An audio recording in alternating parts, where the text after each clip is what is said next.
Hi అండి అందరికీ ఈరోజు వీడియోలో వచ్చేసి టమాటో గ్రేవీతో అదిరిపోయే బాయిల్డ్ ఎగ్ కర్రీ చేశానండి. చాలా సూపర్ టేస్టీగా వచ్చింది. టమాటో లవర్స్కి అయితే చాలా బాగా నచ్చుతుంది. ఎందుకంటే కొంచెం తింటుంటే పుల్ల పుల్లగా స్వీట్గా చేసేసరికి చాలా బాగుందండి. నచ్చినట్లయితే ఒకసారి ట్రై చేయండి. సో వీడియోలోకి వెళ్ళిపోదాం. ఫస్ట్ ఆఫ్ ఆల్ మనం ఎన్ని ఎగ్స్ తీసేసుకుంటున్నామో అంతకి సరిపడే టమాటోస్ తీసేసుకోండి. నేను వచ్చేసి ఒక 5 ఎగ్స్ వరకు తీసేసుకున్నాను. సో 5కి 4 నుంచి 3 వరకు టమాటోస్ యాడ్ చేస్తున్నాను. పచ్చిమిర్చి కారం వేస్తున్నానండి. ఎండు కారం యాడ్ చేయట్లేదు. మనం కారానికి తగ్గట్లు పచ్చిమిర్చి యాడ్ చేసేసుకోండి. ఈ పచ్చిమిర్చి ఉన్న టమాటోస్ని మంచిగా పేస్ట్ లాగా పట్టేసేయండి. నేను పచ్చివే తీసేసుకుంటున్నాను, వేయించినవి కాదు. మంచిగా మెత్తగా మిక్సీ పట్టేసేయండి. పట్టేసిన తర్వాత ఇప్పుడు సరిపడా ఆయిల్ తీసేసుకోండి. ఆయిల్ హీట్ అయిన తర్వాత నేను ఏం యాడ్ చేయట్లేదండి. జీలకర్ర ఆవాలు ఏం యాడ్ చేయట్లేదు. ఓన్లీ ఆనియన్ యాడ్ చేయండి. ఆనియన్ వచ్చేసి మనకి 3-4 ఎగ్స్కి ఎంతవరకు కావాలో అంతవరకు తీసేసుకుంటే సరిపోతుందండి. కొంచెం గ్రేవీ అనేది ఎక్కువ కావాలనుకున్న వాళ్ళు ఎక్కువ తీసేసుకుంటే సరిపోతుంది. నేను వచ్చేసి మీడియం సైజ్వి 3 ఆనియన్స్ తీసేసుకున్నాను. సో అందులోనే కాస్త సాల్ట్ కూడా యాడ్ చేయండి. సాల్ట్ యాడ్ చేయడం వల్ల ఆనియన్ అనేది తొందరగా ఫ్రై అయిపోతుంది. దాంట్లో ఉన్న వాటర్ కూడా తొందరగా బయటకు వచ్చేస్తాయి. సో అందుకనేసి ఈ విధంగా కొంచెం లైట్గా ఫ్రై అయిన తర్వాత అందులోనే కాస్త 1 టేబుల్ స్పూన్ వరకు అల్లం కూడా యాడ్ చేస్తున్నానండి. అల్లం వచ్చేసి పచ్చివాసన పోయేంత వరకు వేంపేసేయండి. అల్లం స్మెల్ వస్తే మళ్ళీ తినాలనిపించదు. సో పచ్చివాసన పోయేంత వరకు ఫ్రై చేసిన తర్వాత అందులోనే 1/2 టేబుల్ స్పూన్ వరకు పసుపు కూడా యాడ్ చేస్తున్నాను. పసుపుని కూడా పచ్చివాసన పోయేంత వరకు మంచిగా ఫ్రై చేసేయండి. ఇప్పుడు చూడండి, ఆనియన్ అనేది కాస్త మెత్తబడిన తర్వాత కాస్త లైట్గా ఫ్రై అయిన తర్వాత ఇందాక మనం మిక్సీ చేసి పెట్టేసుకున్న పేస్ట్ ఉంది కదా అండి, పచ్చిమిర్చి అండ్ టమాటో పేస్ట్. సో దాన్ని కూడా ఇందులో యాడ్ చేయండి. గ్యాస్ని మీడియం ఫ్లేమ్లో ఉంచేసేయండి. మీడియం ఫ్లేమ్లో ఉంచేసి మంచిగా చక్కగా కలిపేసేయండి. చూడండి, పేస్ట్ గ్రేవీ అనేది మనకి ఎంత చక్కగా వస్తుందో.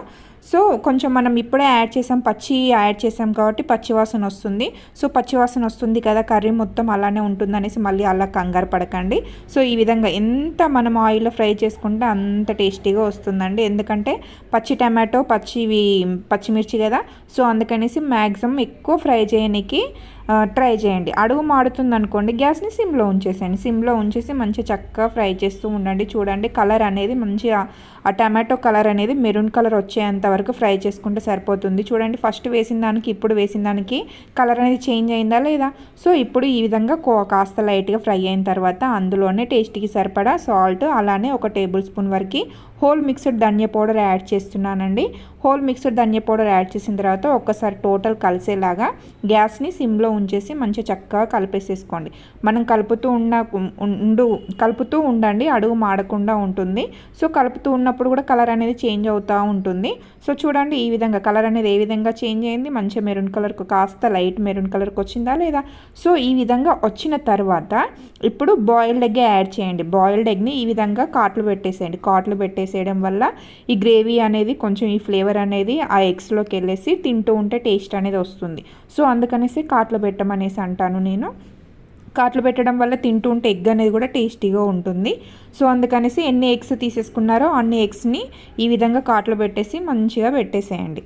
చూడండి, ఈ విధంగా ఆల్ ఎగ్స్ నేను వచ్చేసి 5 తీసేసుకున్నాను. ఈ 5ని కూడా ఇందులో మంచిగా వాటికి ఆయిల్ అనేది తగిలేలాగా, హీట్ తగిలేలాగా, కింద టమాటో అవి ఫ్లేవర్ ఉన్నా కూడా పక్కకు అనేసి మంచి ఇవే ఆయిల్లో ఫ్రై అయ్యేలాగా చూడండి. ఒకసారి ఒక 2 మినిట్స్ ఆఫ్టర్ చూపిస్తున్నాను మీకు. చూడండి, 2 మినిట్స్ ఆఫ్టర్ లైట్గా కదిలించేసేయండి. ఎందుకంటే ఆయిల్లో కాస్త లైట్గా హీట్ అయిన తర్వాత ఫ్రై అయిన తర్వాత ఒక 2 మినిట్స్ ఆఫ్టర్ లైట్గా ఒక్కసారి కదిలించేసేయండి. చూడండి, వీడియోలో చూపిస్తున్న విధంగా కదిలిస్తే సరిపోతుంది. మరీ హెవీగా కూడా కదిలించకండి, చిల్లిపోతాయి. సో అందుకనేసి ఈ విధంగా వీడియోలో చూపిస్తున్న విధంగా కాస్త టర్న్ చేసుకుంటే సరిపోతుంది. గ్యాస్ని మీడియం ఫ్లేమ్లో ఉంచేసేయండి. ఇప్పుడు మీడియం ఫ్లేమ్లో ఉంచేసి ఆఫ్టర్ 2 మినిట్స్ చూపిస్తున్నాను మీకు. చూడండి, లైట్గా గోల్డ్ కలర్కి వచ్చాయా లేదా ఎగ్స్ అనేవి.